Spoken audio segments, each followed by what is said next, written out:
방금 기자님께서 말씀하신 대로 네. 안철수 전 대표도 여기에 조금 일정 부분은 개입한 것이 아니냐라는 그걸 추정하게 하는 카톡 메시지가 있었습니다. 네. 이게 바로 거예요? 이제 네. 6월 23일 날 네.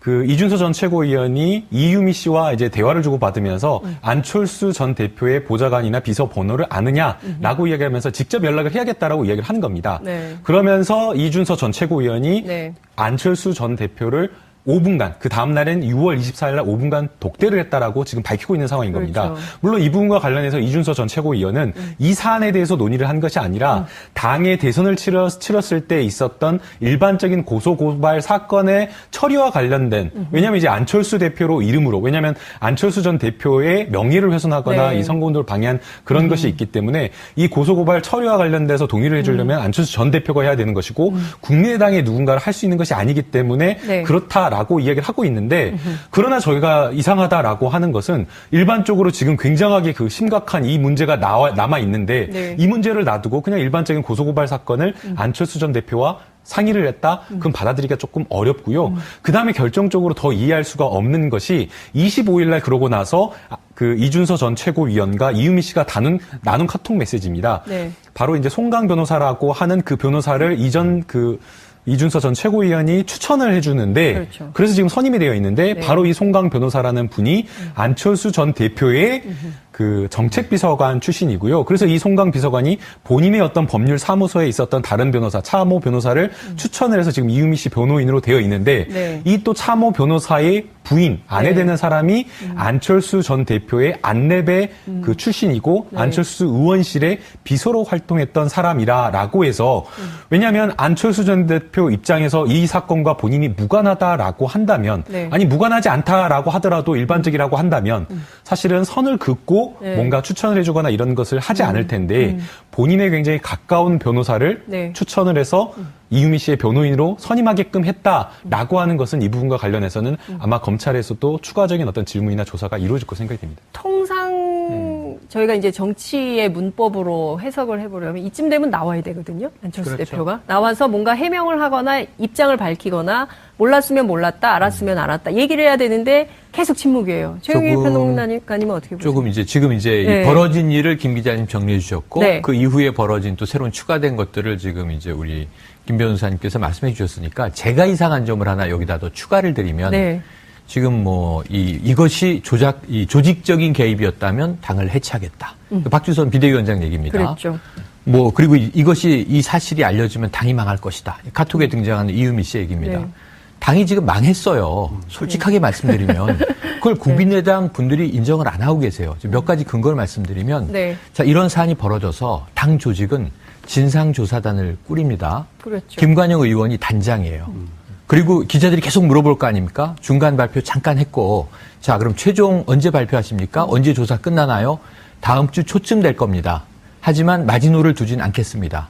그럼 이 당시 대선 후보는 안철수 후보인데 알았는지 몰랐는지 사후에라도 알았는지 지금은 알고 있는 것인지 입장은 뭔지 자 안 후보를 조사해야 되지 않겠습니까? 조사할 겁니다. 성역 없습니다.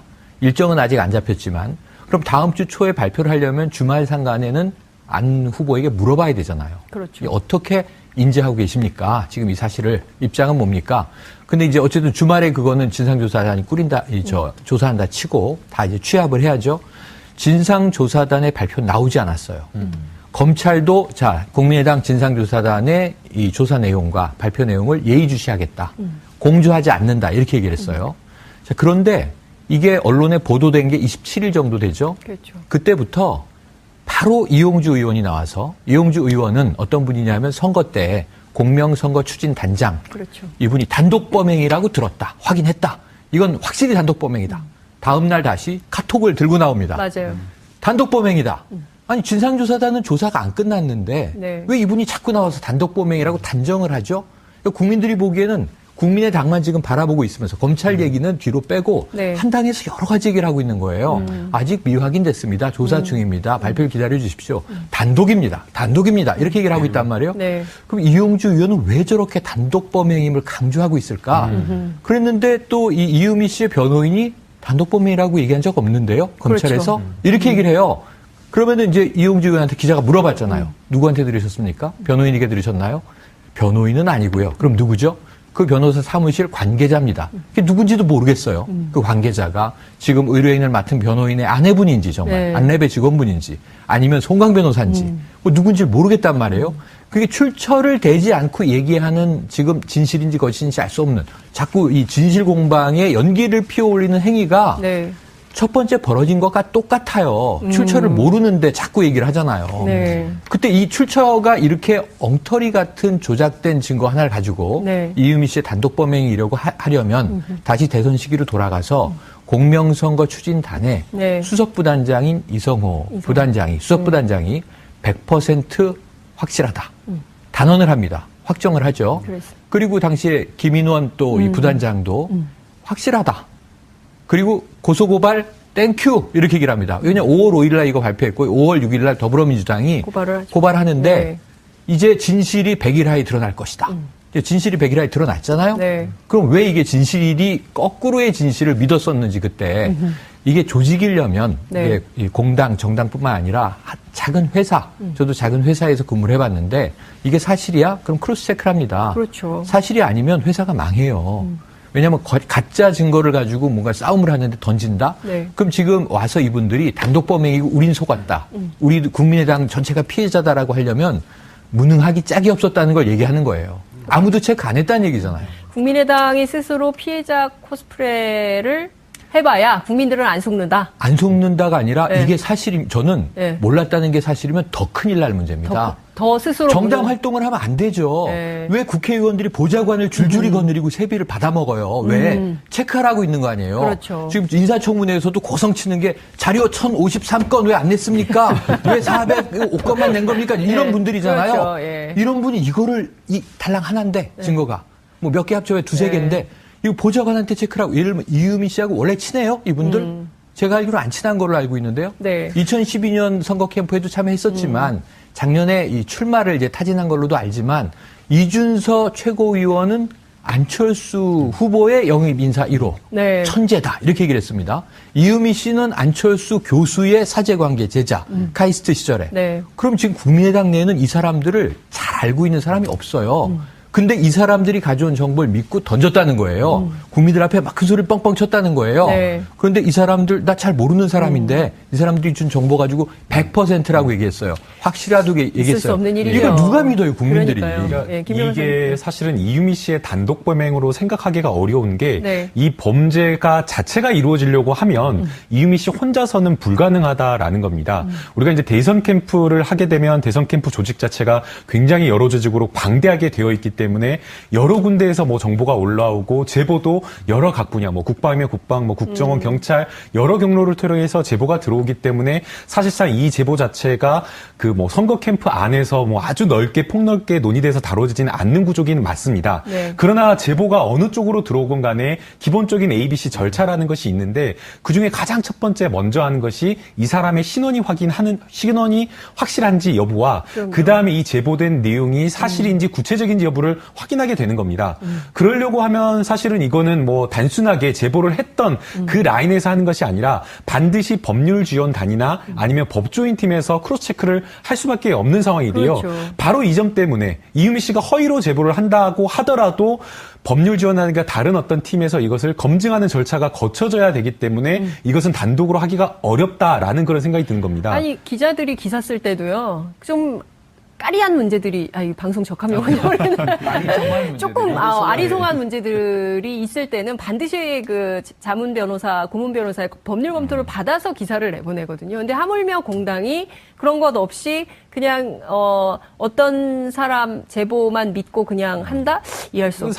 상상하기가 어렵다라는 그렇죠. 거죠. 그다음에 이제 두 번째는 이게 5월 5일 날 공개를 했는데 5월 7일 날 더불어민주당으로 이메일 한 통이 옵니다. 바로 그게 이제 문상호 씨라고 그렇죠. 문준용 씨의 파슨스 친구 아주 가까운 친구였는데 네. 이 내용으로 봤을 때 이 녹취 내용은 정말 거짓이고 허위다라고 하면서 조목조목 반박을 하는데 이 부분과 관련해서 이 내용이 이메일이 왔다라고 하면 사실은 국민의당에서는 그 이메일을 확인을 했을 때 그때서라서 좀 늦게라도 그때라도 다시 검증하는 절차를 거쳤으면 될 텐데 하지 않았다는 겁니다. 그리고 이제 이준서 씨와 이유미 씨가 이 SNS 이렇게 대화를 나눈 내용을 보게 되면 또 그런 내용이 있는 겁니다. 이준서 최고위원이 이거 정확하지 않으면 역풍이 불 수가 있다. 정치적인 역풍이 불 수 있다라는 것을 암시하는 그 카톡 메시지를 보낸 겁니다. 네. 그럼 적어도 이준서 전 최고위원 같은 경우에는 이게 정말 조작된 건지 아닌지는 모르겠지만 네. 그때 알았는지 몰랐는지 모르겠지만 적어도 이것이 조작된 것일 수는 있다라는 것을 어느 정도는 인지하고 그거를 감수하고 공개를 한 것은 아닌지 그 부분도 좀 들여다볼 필요가 있는 것 자, 같습니다. 김 기자님, 네. 이 사건에서 주목해 볼 수밖에 없는 두 인물이 있는데 한 사람은 안철수 전 후보고요. 또 다른 한 사람은 당시 선대위원장을 맡았던 박지원 전 대표입니다. 그렇습니다. 박지원 전 대표도 몰랐다. 문제의 핸드폰은 비서관이 갖고 있었기 때문에 연락받은 바 없다. 일종의 이제 꼬리 자르기를 하는 것처럼 보입니다. 이 문제를 그냥 넘길 수 있을까요? 자, 폭로 자체를 몰랐다? 그거는 좀 설득력이 떨어지는 것 같습니다. 네. 다만 폭로의 주 재료인 그 증거 자료가 조작된 거는 몰랐다. 라고 하는 건 좀 다른 문제겠죠. 상임선대위원장에게 이 정도 사안이 보고되지 않고 공명선거 추진단에서 발표한다? 그거 상식적이지 않은 것 같습니다. 예. 네. 그리고 또 좀 전에 이제 아리송이라는 네. 표현 하시지 않습니까? 통상 기자들이 아리송하면 말이죠. 알려졌다. 뭐 이런 식의 표현을 하죠. 네. 근데 네, 전해진다. 전해진다 이렇게 하는데 근데 이것도 안전장치가 안 되기 때문에 그래서 그쪽에 물어봤더니 답변이 없었다. 뭐 이 정도 안전장치는 해야지 적어도 법적으로 조금은 좀 내가 좀 면피할 수 있는 부분이 생기는데 지금 이 사안 같은 경우는 알려졌다 혹은 누군가가 이렇게 주장했다는 것이 아니라 확실하다. 뭐 네. 이런 식의 주장 아니었겠습니까? 그럼 이거는 적어도 당시 상임선대위원장에게는 이런 폭로가 있을 것이다. 이런 발표가 기자회견에 예정돼 있다라고 하는 것은 전달이 됐겠죠. 그 내용을 조작됐는지 안 했는지까지에 대해서는 아마 어떤 대화가 오고 왔는지 혹은 대화가 없었을지도 모르겠습니다만 다만 한 가지 또 저희가 짚고 넘어가야 할 부분은 이 정도 사안이면 선거를 한번 뒤흔들 수 있다라는 네. 확신을 갖게 되거든요. 그러니까 이제 그런 일종의 유혹이죠. 근데 그렇게 되면 공명선거 추진단을 이끄는 단장이 이 정도 확신이면 단장이 발표를 하게 됩니다. 통상. 그렇죠. 네. 근데 단장이 하지 않았죠. 부단장이 발표했습니다. 바빠서 그랬을 수도 있겠죠. 근데 이게 날조 혹은 위조라고 그러니까 조작됐다고 하니까 가장 먼저 나서서 지금 기자회견을 두 차례나 한 분이 바로 그 당시에 단장이었던 이용주 의원입니다. 그 여러 가지 납득하기 어렵거나 아니면 일반적이지 않은 사안들이 지금 노정되고 있는 것입니다. 그 정점에 말씀하신 대로 박지원 의원과 안철수 전 대표가 계신데 두 분 다 어떤 특정한 입장을 발표하는 것을 저하고 있는 상황이죠.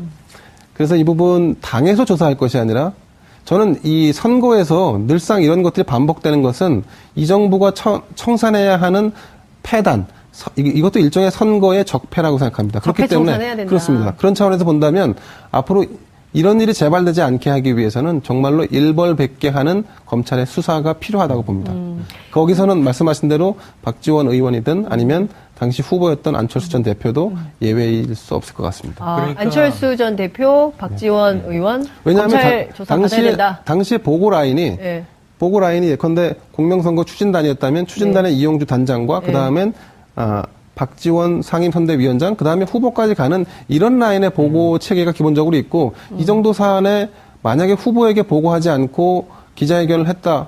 그런 일이 과연 가능할지 저는 그런 사례를 본 기억이 없는 것 같습니다. 네. 그러니까 이게 최영일 좀 평론가님. 이상한 게 아까 네. 말씀하신 게 왜 단장이 그때 나서지 않았을까?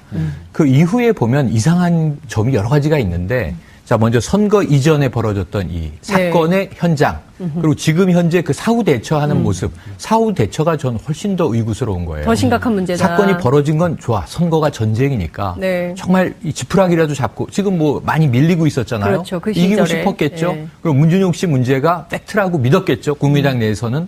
그런데 이런 소스가 있으니까 사실은 김모 씨가 실존하는데 지금 박모 씨가 이걸 조작한 거예요. 네. 그러면 우리가 목소리 녹취는 조작을 했을지언정 미필적 고의로 믿고 싶어. 이런 게 있었으면 좋겠어. 근데 그게 마침 나왔어. 쓰자. 근데 김모 씨라는 사람의 실체가 있었을 것이다. 실체가 있다는 거예요. 검찰이 오늘은 실체 인물을 조사하고 있는데 파슨스 나온 사람 맞고 이유미 씨 아는 사람 맞아요. 근데 나 문준용 모르고 그때 파슨스 동기동창끼리는 그 아버지 백으로 들어갔다며 다 퍼져 있었다. 이게 아니라는 거예요, 사실이. 네. 그러니까 우리가 정윤회 문건 유출됐을 때 이 청와대는 문건 유출이 국기문란이다. 그렇죠. 내용은 다 뻥이다. 이게 찌라시에 나오는 풍설에 불과하다. 이렇게 얘기를 하잖아요. 대통령도 그때 그렇게 얘기했죠. 예, 박근혜 그러니까 대통령도. 지금 검찰은 이 내용의 실체가 있는지도 조사하는 거고 네. 이게 만들어져서 조작이 돼서 유포된 과정도 조사를 하는 거예요. 근데 오늘은 내용 조사를 검찰이 하고 있다는 얘기가 나왔는데 네. 실존 인물인 김 씨는 나는 문준용 씨와 친하지도 않고 일면식도 없다. 그리고 그런 얘기를 전해들은 바도 없다. 파슨스 교내에서 이렇게 얘기를 하고 있는 거예요. 그런데 그렇다고 전제를 하면 좋아요. 이유미 씨가 가져왔으니까 믿자. 믿고 싶은데 마침 증거가 나왔으니까 믿고 던지자. 한번 질러보자라고 했다고 치자고요. 그때. 그 다음에 아까 얘기한 대로 문준용 씨 실제 친구가 실명을 공개하고 나와서 동기생이 4명인데 한국에 있는 거 미국에 있는 거 내가 다 안다 그들을. 그들 중에 이런 말을 했을 사람은 빤하잖아요. 없다. 예. 네. 그랬더니 국민의당이 확신 있는 반론을 해요. 우리가 언제 동기라 그랬어? 동창이라 그랬지. 이렇게 얘기를 해요. 동료. 실존 인물이 없으면 이렇게 하면 안 돼요. 그럼 뭐 2학번 선배인지 5학번 후배인지 이 실체를 확인해야 되는 게 국민의당 그때는 불똥이 떨어진 거예요. 그게 역할인 거죠. 근데 그때도 네. 안 했다는 거예요. 실존 인물을 아무도 확인하지 않았다, 당내에서. 이런 거짓말은 전 처음 들어요. 이건 완전 거짓말입니다. 이거는 완전 거짓말이다. 왜냐하면 던졌는데 저쪽에서 반격이 들어오면 네. 재반격을 하려면 그 인물 데리고 와. 아니면 당장 이유미 씨 전화번호 내놔요. 내가 직접 통화하게. 이용주 의원이 전화를 들었어야죠. 확인 좀 김모 씨, 해봅시다. 파슨스 몇 년부터 몇 년 다녔어. 문준용 씨랑 언제 술 먹었어. 네. 그 이런 얘기 어디서 들었어. 네. 이거 맞아? 그거 제 목소리 아닌데요? 그럼 이거 가짜구만. 뭐 확인이 됐어요, 그 와중에서. 그분은 부장검사 근데 아무것도 출신인데. 모르고 그냥 언제 우리가 동기라 그랬어요? 동창이라 그랬지? 이런 능청을 부렸다 그러면 공당이 이거는 조작한 건 이음이라 치고 네. 자 범인 체포해서 처벌 받는데 그 다음 벌어진 일을 국민당이 어떻게 면피할 거예요? 네. 허위사실 유포에 적극 가담을 했잖아요. 그렇죠. 자신들이. 그래서 빠져나갈 길이 없는데 우리는 피해자여라고 코스프레를 하면 좀 국민들한테 어쩌라고 이렇게 던지는 겁니까? 그러니까 사후 대처가 저는 더 심각하다. 너무너무 말이 안 된다라는 지금 상황인 거예요. 네. 이거 조금 이제 정치적으로 좀 주제를 좀 넘어가 볼까요? 안철수 진행자가 바뀐 네, 거예요. 합니다. 깜짝 놀랐어요. 안철수 전 대표가 입장 표명을 안 하고 있지 않습니까? 네. 안 하고 있는 있죠. 뭐 이르면 오늘 한다는 보도가 그런데- 나왔던 아니, 어제도 오늘 한다. 그러니까요. 네, 그렇습니다. 그래서 이제 기자들이 그 집 앞에 가 있는 게 벌써 며칠째인지 모르겠어요. 그런데 아마 조금 더 이 수사 상황이 진행되고 윤곽이 어느 정도 드러나기 전까지는 안철수 전 대표가 본인의 입장을 밝히기 굉장히 어려울 것 같습니다. 왜냐하면 아까 말씀하신 대로 이 사안은 선거가 종료된 뒤에 이른바 뒤처리를 했어야 되는 사안입니다. 그러니까 사실 여부를 다시 따져서 그리고 바로 잡을 것은 바로 잡았어야 하는데 아무도 하지 않았단 말이죠. 약 40여 명의 국회의원이 있고 그리고 수십 명, 100명 가까이 되는 당직자들이 있는데 아무도 손 놓고 타치하지 않은 겁니다. 그러니까 시간이 가면 갈수록 어떤 현상이 벌어지냐. 안철수 전 대표 당시 대선 후보에게 책임론이 더 강하게 지워질 맞아요. 수밖에 없는 구조인 맞아요. 거예요. 그렇죠. 근데 안철수 전 대표는 또 이게 딜레마에 빠져 있는 게 폭로 자체는 알았지만 조작된 건 몰랐다라고 한들 이 책임에서 벗어날 수가 없는 겁니다. 그렇죠. 예. 그럼 나는 이제 몰랐다가 통하지 않는 상황. 나는 몰랐다가 통하지 않는 거죠. 네. 새 정치를 하겠다는 분이 그럼 그렇게 검증도 되지 않은 사안을 무책임하게 폭로하는 걸 그럼 방기했다는 얘기냐? 그게 무슨 새 정치냐라고 할 거니까 이거는 차기 대선을 재도전하겠다라고 하는 의지를 가지고 있는 안철수 대표 입장에서는 할 수가 없는 선택인 거죠. 하기 어려운 선택인 거죠. 그럼 이제 이렇게 진행됐을 때 네. 그럼 당의 모습은 어떻게 변화될 것이냐? 당의 호남권의 중진 세력들은 사실 민주진영이 하나로 뭉쳐야 한다라고 하는 입장을 기존에 가지고 있었는데 그 얘기는 조금 이따가 네, 저희가 그럴까요? 하도록 네. 하죠. 알겠습니다. 요 일단 사안에 좀 집중해서 얘기를 해보는데요. 우선 이번 사태에서 국민들이 약간 의구심을 가졌던 게 바이버라는 바로 그거예요. 예. 메신저예요. 바이버가 뭐지? 바이버 쓰시는 분 손. 저 바이버 쓰세요? 아니, 바이버 바이버를 쓰세요? 쓰죠. 많습니다. 바이버 쓰십니까? 많습니다. 바이버 쓰시는 분이 얘기 좀 바이버를 해주세요. 쓰는 바이버. 사람은 네. 유형이 정해져 있어요. 외국과 비즈니스를 많이 하는 사람이에요. 2009년에 스마트폰이 나오자마자 네. 바이버를 먼저 깔았는데 여기서 안철수 전 후보가 또 의심을 받는 거죠. 그렇죠. 왜냐하면 뭐 안랩을 창업한 또 누가 봐도 벤처 CEO 네. 그리고 이제 IT맨 그럼 외국과도 많이 통화합니다. 미국도 자주 가시고 바이버는 비즈니스 하는데 IT 비즈니스맨들이 바이버는 필수로 씁니다. 컨퍼런스 콜 같은 걸 외국이랑 하는데 너무 좋아요. 이 해외 국제 통화가 거의 무료예요. 그리고 두 번째 보안이 튼튼해요. 국내 거에 비해서.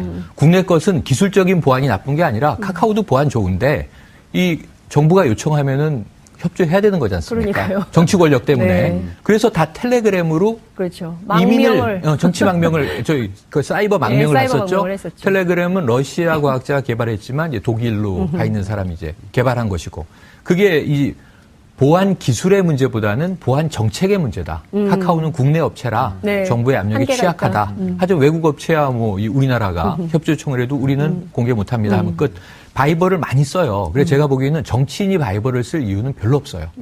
뭐 카카오톡도 있고 굳이 보안이면 텔레그램도 있고 그런데 바이버를 쓰는 이유는 국민의당 누군가가 바이버를 쓰기 때문에 누가 씁니까? 그와 통신을 하려면 바이버를 깔아야 되는 거예요, 앱을. 네. 그건 안철수 후보라고 저는 확신합니다, 여기서. 바이버를 국민의당에 이렇게 확산시킨 전파한 사람은, 사람은? 예, 이 벤처 CEO 출신인 안철수 후보의 가능성이 매우 높다. 거의 단정적으로. 저는 100%라는 말은 안 하고 90% 제가 보기에 정도. 만약에 예. 소송에 대비해서 하시는 90% 제가 변호사님 옆에 정도 계시니까 가능성이 믿고 하세요. 높다라고 추정을 해봅니다. 안전하게 얘기를 해야죠. 100% 단정한다 네. 이러면 안 돼요. 괜찮습니다.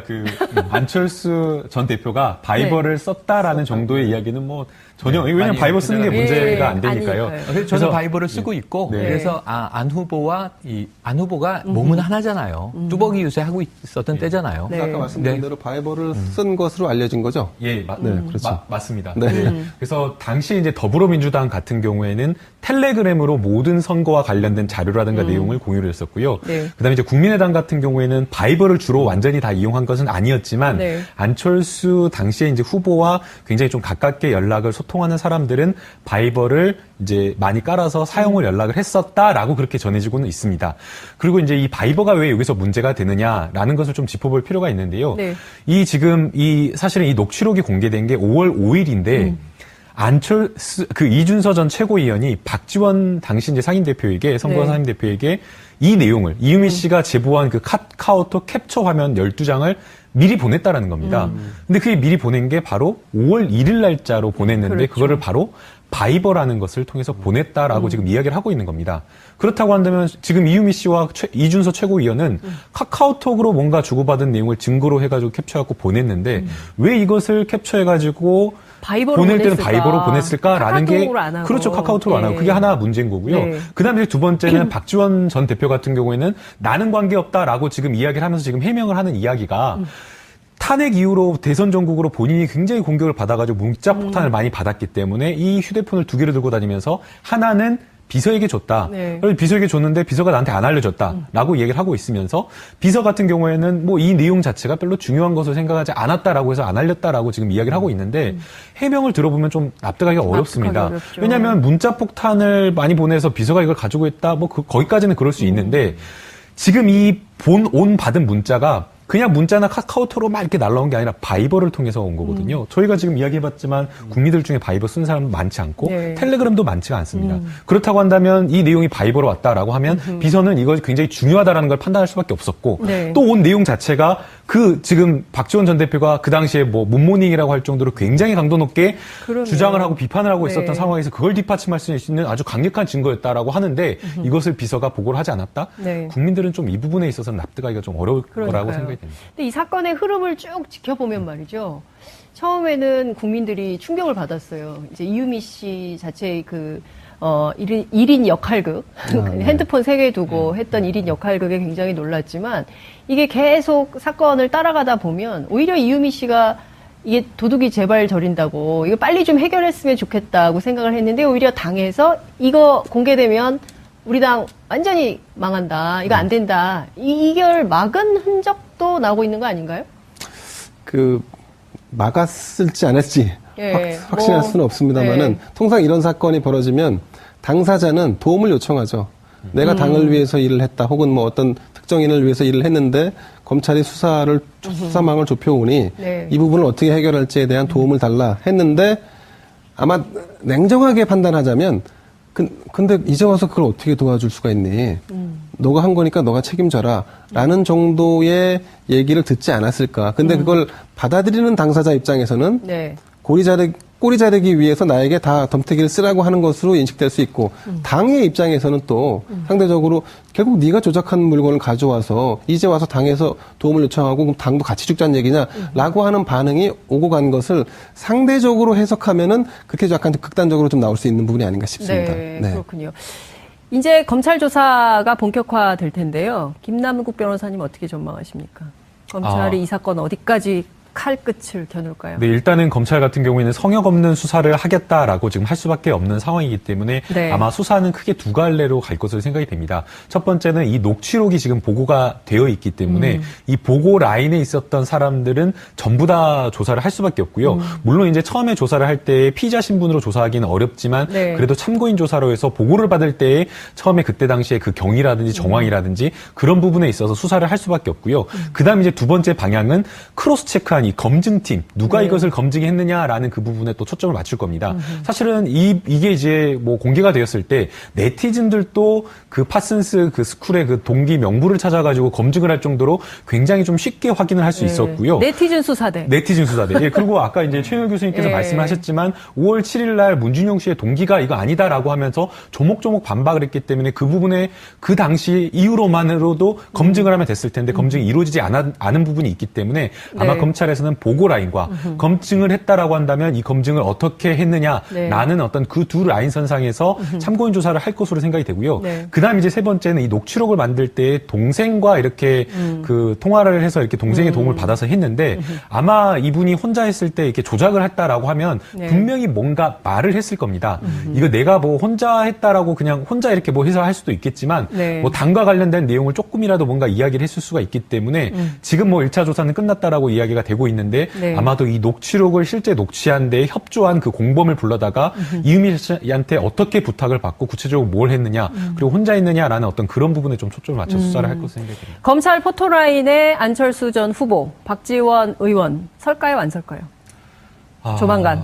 서기가 조금 쉽지는 않을까요? 쉽지는 않아 보입니다. 그러니까 안철수 후보를 불러서 조사를 한다는 것 자체가 네. 당시에 이제 대선 후보였고 네. 또 그 다음에 뭐 대선이 끝난 지 지금 얼마가 되지 않은 상황이기 때문에 네. 검찰로서는 안철수 후보가 이 조작 사실을 그래도 구체적으로는 좀 알았다라는 부분과 관련된 어떤 구체적인 어떤 진술이라든지 네. 아니면 물증이 나오지 않는 이상은 검찰에서 소환 조사를 하기는 조금 부담스러운 상황일 것으로 생각이 되고요. 네. 그럼에도 불구하고 아까 제가 말씀드린 대로 안철수 후보의 사실은 최측근이라고 볼 수 있는 정책비서관도 했고 네. 안철수 후보가 타고 다녔던 후보 시절에 타고 다녔던 그 1호 차량에 함께 동석해서 수행을 했던 그 송강 변호사가 이 이유미 씨의 변호사를 추천해서 변호인으로 선임하겠다는 어떤 그런 조항들이 있기 때문에 네. 간접적으로든 어떻게든 아마 안철수 후보에 대한 조사는 아마 할 것으로 생각됩니다. 참고인 조사를 피해가기는 어려워요. 네. 일단은 이 인물 둘을 추천해서 당으로 끌어들인 인물이 이제 네. 당시 대선 후보인 안철수 네. 전 대표다. 이거 어쩔 수 없고 네. 박지원 전 대표도 거의 유력하다라고 봅니다. 저는 왜 그러냐 하면 자 5월 1일 날 바이버로 보냈는데 그 폰이 뭐 없어서 내가 못 봤어요. 비서한테 가 있었어요. 네. 위치 추적해보라고 얘기하셨습니다. 그런데 우리가 잘 알지만 정치 구단이면서 이분이 연세는 있지만 네. SNS를 굉장히 능숙하게 쓰시는 분입니다. 그럼요. 네. SNS 정치로 막 이제 전국을 쥐락펴락하는 분인데 5월 5일 날 이게 발표되고 당내에서 검증이 안 됐으면 문제가 큰 게 5월 8일이 대선 전날이면서 어버이날인데 문준용 나와라 한 분이 박지원 전 대표예요. 5월 8일 날 왜 여기에 이렇게 집착하고 올인을 하셨을까요? 이 당 전체가 그랬어요. 이 당 전체가 국민의당. 그랬지만 네. 그중에서 특히 앞장서서 이제 메가폰을 드셨던 분이죠. 그래서 그렇죠. 이런 부분에 대해서는 허위 사실을 유포한 매개자가 돼버렸습니까? 네. 어떻게 조사를 피해가실 수가 그렇군요. 있겠어요? 지금 종합을 해보면 박지원 의원 그리고 안철수 전 후보 검찰의 참고인 조사는 피하기 어려울 것 같다는 분석을 해주셨습니다. 방금 기자님께서 말씀하신 대로 네. 안철수 전 대표도 여기에 조금 일정 부분은 개입한 것이 아니냐라는 그걸 추정하게 하는 카톡 메시지가 있었습니다. 네. 이게 어떤 바로 거예요? 이제 네. 6월 23일 날 네. 그 이준서 전 최고위원이 이유미 씨와 이제 대화를 주고받으면서 안철수 전 대표의 보좌관이나 비서 번호를 아느냐라고 이야기하면서 직접 연락을 해야겠다라고 이야기를 한 겁니다. 네. 그러면서 이준서 전 최고위원이 네. 안철수 전 대표를 5분간, 그 다음날엔 6월 24일 날 5분간 독대를 했다라고 지금 밝히고 있는 상황인 겁니다. 그렇죠. 물론 이 부분과 관련해서 이준서 전 최고위원은 이 사안에 대해서 논의를 한 것이 아니라 당의 대선을 치렀을 때 있었던 일반적인 고소고발 사건의 처리와 관련된, 왜냐하면 이제 안철수 대표로 이름으로, 왜냐하면 안철수 전 대표의 명예를 훼손하거나 네. 이 선거운동을 방해한 그런 것이 있기 때문에 이 고소고발 처리와 관련돼서 동의를 해주려면 안철수 전 대표가 해야 되는 것이고 국민의당의 누군가를 할 수 있는 것이 아니기 때문에 네. 그렇다라고 이야기를 하고 있는데 그러나 저희가 이상하다라고 하는 것은 일반적으로 지금 굉장하게 그 심각한 이 문제가 남아 있는데 네. 이 문제를 놔두고 그냥 일반적인 고소고발 사건을 안철수 전 대표와 상의를 했다? 그럼 받아들이기가 조금 어렵고요. 그 다음에 결정적으로 더 이해할 수가 없는 것이 25일 날 그러고 나서 그 이준서 전 최고위원과 이유미 씨가 나눈 카톡 메시지입니다. 네. 바로 이제 송강 변호사라고 하는 그 변호사를 이준서 전 최고위원이 추천을 해주는데 그렇죠. 그래서 지금 선임이 되어 있는데 네. 바로 이 송강 변호사라는 분이 안철수 전 대표의 그 정책비서관 출신이고요. 그래서 이 송강 비서관이 본인의 어떤 법률 사무소에 있었던 다른 변호사, 차모 변호사를 추천을 해서 지금 이유미 씨 변호인으로 되어 있는데 네. 이 또 차모 변호사의 부인, 아내 네. 되는 사람이 안철수 전 대표의 안랩의 그 출신이고 네. 안철수 의원실의 비서로 활동했던 사람이라고 해서 왜냐하면 안철수 전 대표 입장에서 이 사건과 본인이 무관하다라고 한다면 네. 아니 무관하지 않다라고 하더라도 일반적이라고 한다면 사실은 선을 긋고 네. 뭔가 추천을 해주거나 이런 것을 하지 않을 텐데 본인의 굉장히 가까운 변호사를 네. 추천을 해서 이유미 씨의 변호인으로 선임하게끔 했다라고 하는 것은 이 부분과 관련해서는 아마 검찰에서도 추가적인 어떤 질문이나 조사가 이루어질 것으로 생각이 됩니다. 통상 저희가 이제 정치의 문법으로 해석을 해보려면 이쯤 되면 나와야 되거든요. 안철수 그렇죠. 대표가 나와서 뭔가 해명을 하거나 입장을 밝히거나 몰랐으면 몰랐다, 알았으면 알았다 얘기를 해야 되는데 계속 침묵이에요. 최영일 조금- 평론가님은 어떻게 보세요? 조금 이제 지금 이제 네. 이 벌어진 일을 김 기자님 정리해 주셨고 네. 그 이후에 벌어진 또 새로운 추가된 것들을 지금 이제 우리 김 변호사님께서 말씀해 주셨으니까 제가 이상한 점을 하나 여기다 더 추가를 드리면 네. 지금 뭐 이것이 조직적인 개입이었다면 당을 해체하겠다. 박주선 비대위원장 얘기입니다. 그랬죠. 뭐 그리고 이것이 이 사실이 알려지면 당이 망할 것이다. 카톡에 등장하는 이유미 씨 얘기입니다. 네. 당이 지금 망했어요. 솔직하게 말씀드리면 그걸 국민의당 분들이 인정을 안 하고 계세요. 지금 몇 가지 근거를 말씀드리면 네. 자 이런 사안이 벌어져서 당 조직은 진상조사단을 꾸립니다. 그렇죠. 김관영 의원이 단장이에요. 그리고 기자들이 계속 물어볼 거 아닙니까? 중간 발표 잠깐 했고 자 그럼 최종 언제 발표하십니까? 언제 조사 끝나나요? 다음 주 초쯤 될 겁니다. 하지만 마지노를 두진 않겠습니다. 그럼 이 당시 대선 후보는 안철수 후보인데 알았는지 몰랐는지 사후에라도 알았는지 지금은 알고 있는 것인지 입장은 뭔지 자 안 후보를 조사해야 되지 않겠습니까? 조사할 겁니다. 성역 없습니다. 일정은 아직 안 잡혔지만 그럼 다음 주 초에 발표를 하려면 주말 상간에는 안 후보에게 물어봐야 되잖아요. 그렇죠. 어떻게 인지하고 계십니까? 지금 이 사실을 입장은 뭡니까? 근데 이제 어쨌든 주말에 그거는 진상조사단이 조사한다 치고 다 이제 취합을 해야죠. 진상조사단의 발표 나오지 않았어요. 검찰도 자 국민의당 진상조사단의 이 조사 내용과 발표 내용을 예의주시하겠다. 공조하지 않는다 이렇게 얘기를 했어요.